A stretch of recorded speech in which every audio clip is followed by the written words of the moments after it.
Assalamualaikum matric class. Chapter number 7 analytical chemistry, lecture number 1। इसमें आज हम एनालिटिकल केमिस्ट्री का इंट्रोडक्शन और उसके साथ कुछ टॉपिक्स को डिस्कस करेंगे। तो स्टार्ट करते हैं एनालिटिकल केमिस्ट्री से। इस एनालिटिकल केमिस्ट्री के डेफिनेशन को जो बोर्ड पे मेंशन की है मैंने अभी और हम पढ़ेंगे, इस डेफिनेशन को हमने 9th क्लास के अंदर भी डिस्कस किया था, लेकिन लास्ट क्लास के अंदर 9th क्लास के अंदर मतलब कोई डिटेल नहीं थी इसके बारे में। और आज से पहले भी सिन बुक के अंदर हमारी मैट्रिक क्लास की या फर्स्ट ईयर के अंदर की इतनी जो है डिटेल नहीं है एनालिटिकल केमिस्ट्री की। लेकिन पहली दफ़ा ऐसा हुआ कि एनालिटिकल केमिस्ट्री को चैप्टर बना के रखा गया और उसको काफ़ी डिटेल में जो है वो आपको पढ़ाया जाएगा। स्टार्ट कर देते हैं डेफिनेशन से ही। It is the branch of chemistry, ये ब्रांच है केमिस्ट्री की, शाख है केमिस्ट्री की, ठीक है, that deals with the qualitative and quantitative analysis of substances. एक ऐसी शाख केमिस्ट्री की जिसके अंदर हम क्वालिटेटिव और क्वांटिटेटिव एनालिसिस करते हो किसी भी सब्सटेंस का। अब ये दो लफ्ज जो केमिस्ट्री हमारी एनालिटिकल केमिस्ट्री, वो इन दो लफ्जों के ऊपर ही बुनियाद रखती है। एक है क्वालिटेटिव और एक है क्वांटिटेटिव। क्वालिटेटिव का मतलब क्या होता है और क्वांटिटेटिव का मतलब क्या होता है, उसको हम जो है डिस्कस करें, ठीक है। सो क्वालिटेटिव एनालिसिस क्या होता है बच्चों? The identification of elements. किसकी आइडेंटिफिकेशन? एलिमेंट्स की। किसकी? हम किसे ढूंढ रहे हैं, किसकी शनाख्त कर रहे हैं? एलिमेंट्स की शनाख्त कर रहे हैं। किसमें? क्वालिटेटिव एनालिसिस के अंदर। प्रेजेंट इन किसके अंदर मौजूद हो? वो प्रेजेंट इन सब्सटेंस, जो कि प्रेजेंट हो सब्सटेंस के अंदर। कोई भी आपको सब्सटेंस दिया जाए, ठीक है, उसके अंदर आपसे पूछा जाए कि भाई एलिमेंट्स कौन से मौजूद हैं, आइडेंटिफाई करें एलिमेंट्स कौन से हैं, तो कौन सा एनालिसिस किया जाएगा बच्चों? क्वालिटेटिव एनालिसिस किया जाएगा। क्वालिटी देखी जाएगी कि एलिमेंट्स कौन कौन से हैं। Qualitative analysis is further divided into two types. Qualitative analysis को जो है दो किस्मों में जो है वो तकसीम किया गया है। एक है ऑर्गेनिक क्वालिटेटिव एनालिसिस और दूसरा है inorganic qualitative analysis. Organic qualitative analysis में बच्चों क्या होता है कि it deals with the identification of presence of different functional groups in an organic compound. हमने कहा कि क्वालिटेटिव एनालिसिस में एलिमेंट्स की आइडेंटिफिकेशन होगी, ठीक है। उसकी टाइप्स में एक है ऑर्गेनिक और दूसरी है इनऑर्गेनिक। ऑर्गेनिक क्वालिटेटिव एनालिसिस में क्या करेंगे हम? आइडेंटिफिकेशन करेंगे, शनाख्त करेंगे किसकी? ऑफ प्रेजेंस की, क्या मौजूद है, कौन सा मौजूद है, different functional groups in an organic compound, ठीक है।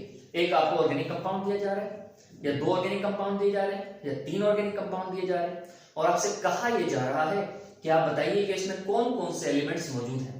तो बच्चों आपको जो टेक्निक इस्तेमाल करनी है वो है ऑर्गेनिक क्वालिटेटिव एनालिसिस, ठीक है। ये लाजिम है कि जो कंपाउंड दिया जाए, जो सब्सटेंस दिया जाए, वो क्या हो बच्चों? वो ऑर्गेनिक हो।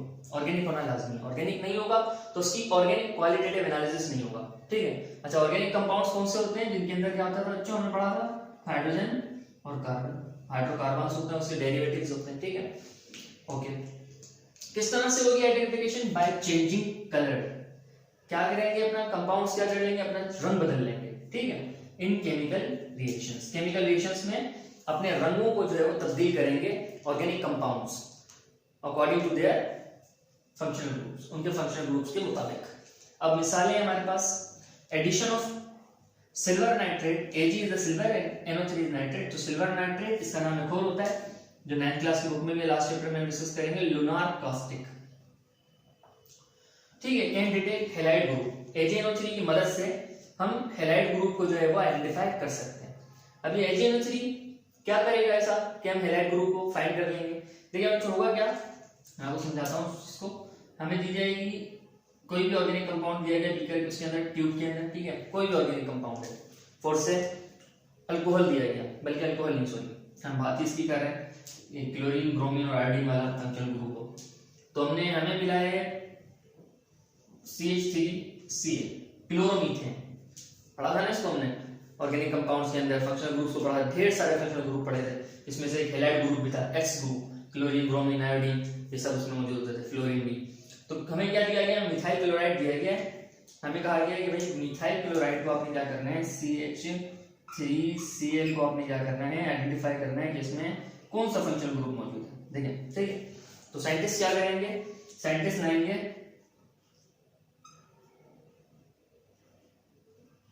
सिल्वर नाइट्रेट एक इनसॉल्युबल सॉल्ट है, एक इनसॉल्युबल सॉल्ट होगा, ठीक है। तो क्या करेगा, AgNO3 क्या करेगा, जाएगा CH3Cl के अंदर, हम इसको डालेंगे। तो जैसे हम CH3Cl के अंदर AgNO3 को डालेंगे तो हमारे जो ट्यूब के अंदर जो सॉल्यूशन होगा उसका कलर क्या हो जाएगा बच्चों, उसका कलर हो जाएगा व्हाइट, मतलब व्हाइट कलर के प्रेसिपिटेट्स जो है बन जाएंगे। अगर मिथाइल क्लोराइड के अंदर AgNO3 को डाला जाए तो क्लोराइड उसमें मौजूद है, किस तरह से पता चलेगा, हमें पता इस तरह से चलेगा कि वो जो हमारी ट्यूब होगी उसके अंदर व्हाइट कलर के प्रेसिपिटेट्स जो है क्या होंगे, आ जाएंगे, व्हाइट प्रेसिपिटेट्स, ठीक है। क्लोरीन होगा तो व्हाइट प्रेसिपिटेट्स, ब्रोमीन होगा अगर तो ऑफ व्हाइट प्रेसिपिटेट्स, और अगर आयोडीन होगा तो येलो प्रेसिपिटेट्स होंगे, ठीक है। फिर समझा देता हूं, आपको एक ट्यूब दी गई, ट्यूब के अंदर कोई भी आपने फंक्शनल ग्रुप वाला कोई भी ऑर्गेनिक कंपाउंड डाला जिसके अंदर फंक्शनल ग्रुप है हैलाइड ग्रुप, मिसाल के तौर पे हैलाइड ग्रुप में क्लोरीन इसके अंदर मौजूद है। तो जैसे ही क्लोरीन इसमें मौजूद है हमें तो पता है खैर, लेकिन फिर भी टेस्ट कर रहे हैं, इसका अननोन कंपाउंड है मिसाल के तौर पे हमारे लिए, तो उसके अंदर क्या करेंगे, AgNO3 डालेंगे, सिल्वर नाइट्रेट डालेंगे। जैसे ही सिल्वर नाइट्रेट डालेंगे तो उसके अंदर वो प्रेसिपिटेट बन जाएंगे, व्हाइट कलर के प्रेसिपिटेट होंगे, इसका मतलब वो क्लोरीन होगा। अगर ऑफ व्हाइट होंगे तो ब्रोमीन, और अगर पीले होंगे तो आयोडीन, ठीक हो गया। अच्छा, नेक्स्ट है inorganic qualitative analysis. It deals with the identification of elements.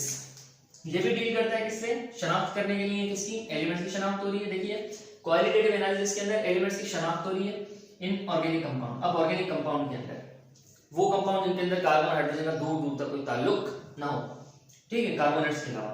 तो इनऑर्गेनिक कंपाउंड्स की अंदर जितने एलिमेंट्स हैं उनके आइडेंटिफिकेशन के लिए इनऑर्गेनिक क्वालिटेटिव एनालिसिस को किया जाएगा।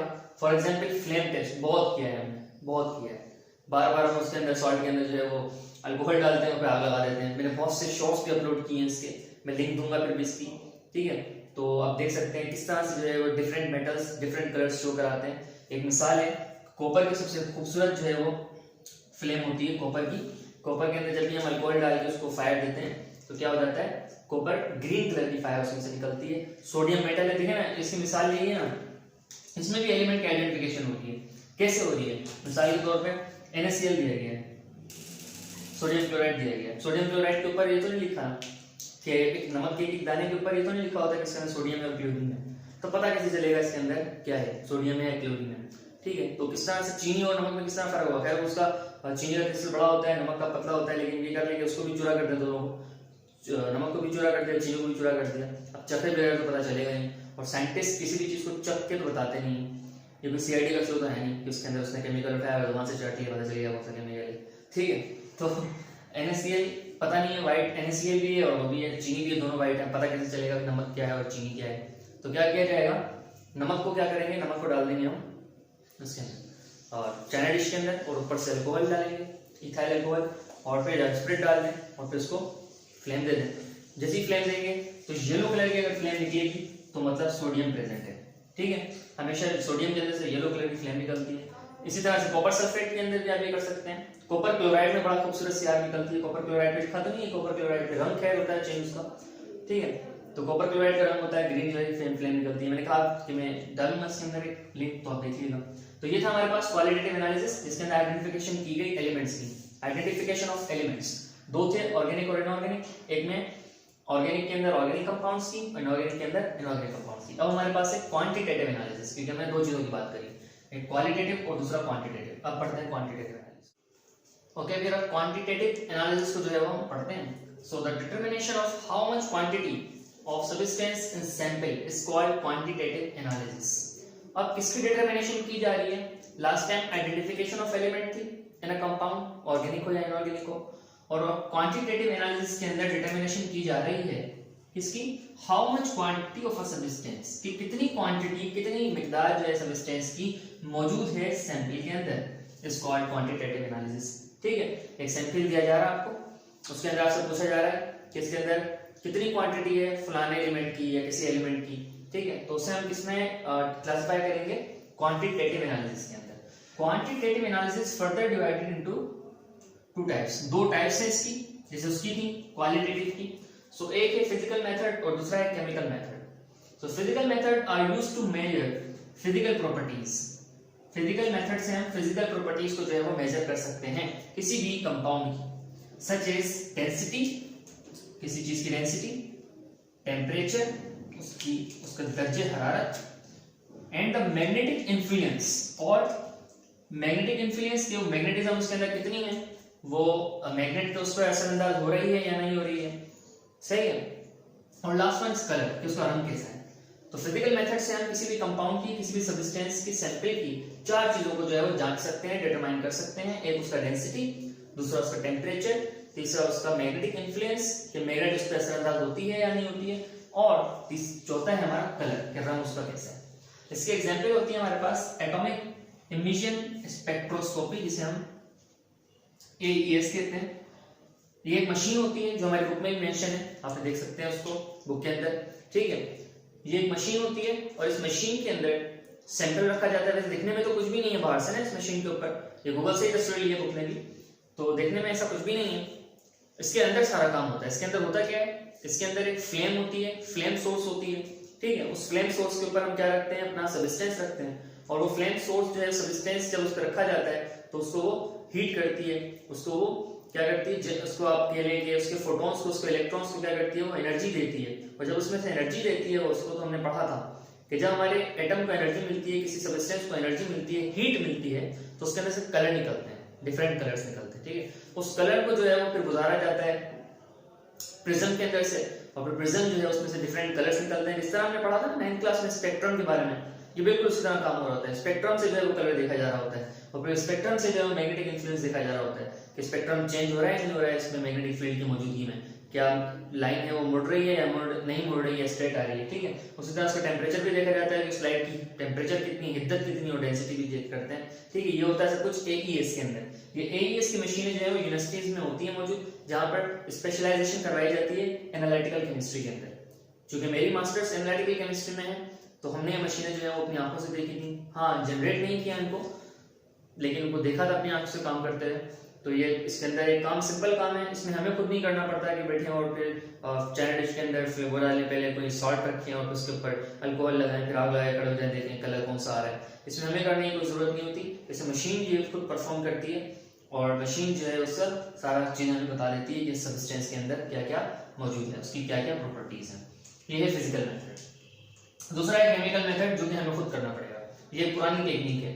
अब तो खैर जो हमारी केमिस्ट्री जैसे जैसे आगे बढ़ती जा रही है ना, तो वैसे वैसे इसके अंदर जो है वो क्या आते जा रहे हैं, चेंजेस आते जा रहे हैं। अब केमिस्ट्री जो है वो, इसकी भी ब्रांच जो एनालिटिकल केमिस्ट्री एक बहुत फेमस ब्रांच होती जा रही है, क्योंकि इसके अंदर भी बहुत इंपॉर्टेंट काम है। उसकी बहुत सी जॉब्स जो है वो पाकिस्तान में भी मौजूद हैं, क्योंकि अब ये भी कंप्यूटर की तरह काम हो गया है। सिर्फ कंप्यूटर ही नहीं है कि कंप्यूटर पे बैठे बैठे काम मशीन करके दे रही है, अब मशीनें हमें केमिस्ट्री भी काम करके दे रही है। जैसे एनालिटिकल केमिस्ट्री में हमारे पास AES है, इस तरह और भी मशीनें होती हैं, AAS भी होती है, एटॉमिक एब्जॉर्प्शन स्पेक्ट्रोस्कोपी भी उसमें पढ़ते हैं हम, ठीक है।